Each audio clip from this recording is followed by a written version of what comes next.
Salem plant ಆಯ್ತು sir ನೀವು Salem plant ಇದು ಬೇರೆ ಇನ್ನೊಂದು ಕೊಟ್ಟಿದ್ದು ನೋಡಿ ಸರ್, ಇನ್ನೊಂದು ಕೊಟ್ಟಿದ್ದು ನೋಡಿ, ಅದು ಮಾಡಿ sir. Running plant Hubli ready ಇದೆ. ಪಟ್ಟಣದವರು ಪಟ್ಟಣ ಕೆಲಸ ಅಲ್ಲ.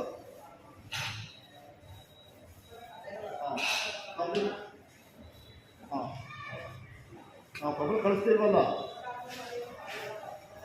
ಸರ್. ಈಗ 29 K G sir, 29 K G ಯಾರು ಕೊಡಲ್ಲ ಸರ್. ಈಗ ಪ್ರಾಬ್ಲಮ್ ಇದೆ. ಯಾಕಂದರೆ ಭಾರಿ ಚೀಪ್ ಒಂದು ಸಿಕ್ಕಿದ್ರು. ಯಾಕಂದ್ರೆ 8% ಯಾರು ಇದ್ದಿದ್ದು ಕಡೆ ಕೆಲಸ 8% ಯಾರು ಸಿಕ್ಕಿಲ್ಲ. ಓಕೆ, ವೆರಿ ಗುಡ್, ವರ್ಷ ಅಲ್ಲಾಡಿದ್ರು. ಅದು ರೂಮಲ್ಲಿ ತಗೊಂಡಿರ್ತಾ ಇತ್ತು. Good job. ಇವ್ರು ತಗೊಂಡಿರೋದು ಬ್ಯಾಂಕ್ ಎಲ್ಲ ವೈಟ್ ಕಟ್ಟಿ ಅವನ್ನೆಲ್ಲ ಕೊಟ್ಟು ಲ್ಯಾಂಡ್ ಸಮೇತ ಪರ್ಚೇಸ್ ಮಾಡೋದು. ಎಲ್ಲ ಜನವರಲ್ಲ, ಇವರು ಮಂಗಳೂರವರು ಒಂದು ಮಟ್ಟಿರೋ ಹತ್ರ ಇಟ್ಟರು.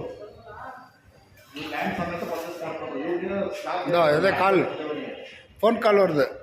ಅದರಿಂದ 29